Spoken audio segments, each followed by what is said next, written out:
அதனாலதான் கிருஷ்ணனுடைய அவதாரத்துக்கு முன்னாடியே ராதையோட அவதாரம். ஏன் கிருஷ்ண அவதாரம் பண்ணான்னா ராதேங்கிற ரத்தனத்துக்காக கிருஷ்ண அவதாரம் அப்படிங்கிற தேவை.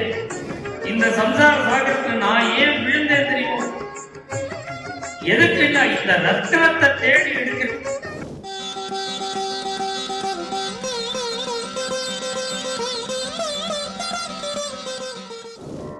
त्वमसि मम जीवनो त्वमसि मम भूषणம். எனக்கு நீதான் பூஷணம். அங்கம் ஹரேகே புலகபூஷணம் ஆசிரியந்தி. கிருஷ்ணன் பெருமாளுக்கு தாயார் வட்சஸ்தலத்துல பூஷணமாக இருக்காங்க. கனகதாராஸ்தாவத்தில் சொல்ற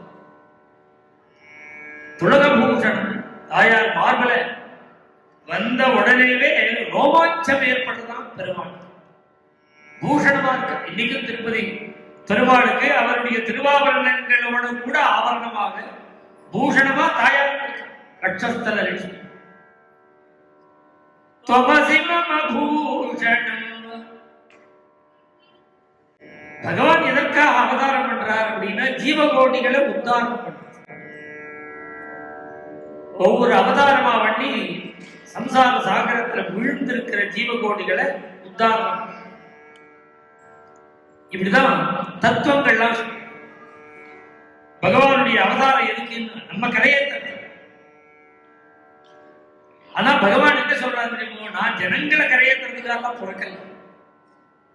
வேற எதுக்கு அப்படின்னா என்னோட ஒரு விலமதிக்க முடியாத ரத்னம் என்னை விட்டு பிரிஞ்சு பூலோகத்துக்கு வந்து ஒரு ஒரு மதிப்பு இல்லாத விலமதிக்க முடியாத ஒரு ரத்னம் எங்கிட்டேந்து பிரிஞ்சு பூலோகத்துல வந்து அவதாரம் பண்ணின உடனே அந்த ரத்னத்தை தேடி கண்டுபிடிக்கிறதுக்கு தான் நான் அவதாரம். அதனாலதான் கிருஷ்ணனுடைய அவதாரத்துக்கு முன்னாடியே ராதையோட அவதாரம். ராதை தான் முதல்ல அவதாரம், அப்புறம் தான் கிருஷ்ணன். ஏன் கிருஷ்ண அவதாரம் பண்ணான்னா ராதா அவதரிச்சதுனால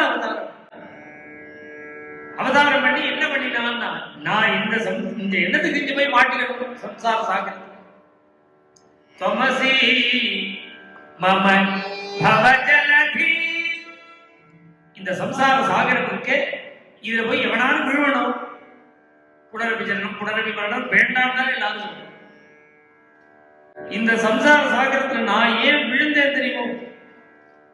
எதுக்குன்னா இந்த ரத்னத்தை தேடி எடுக்கிறது. ரத்னத்துக்காக என்ன ரத்னம்னா त्वमसि मम भवजलधि. ராதாரத்னம்.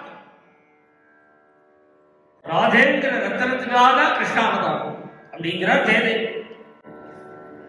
ஸ்தல கமல பஞ்சனம் மம ஹிருதயரஞ்சன். என்னுடைய ஹிருதயத்துக்கு ரொம்ப பிடிச்சது தெரியுமோ? என்னுடைய மனசுக்கு இந்த ரோஜா பூ இருக்கே, ஸ்தல கமலம் ரோஜா.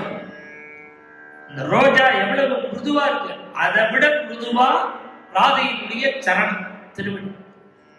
ஸ்தல கமல பஞ்சனம். அது எப்படி இருக்கு? மம ஹிருதயரஞ்சன். என்னுடைய ஹிருதயத்துக்கு இவ்வளவு இஷ்டமான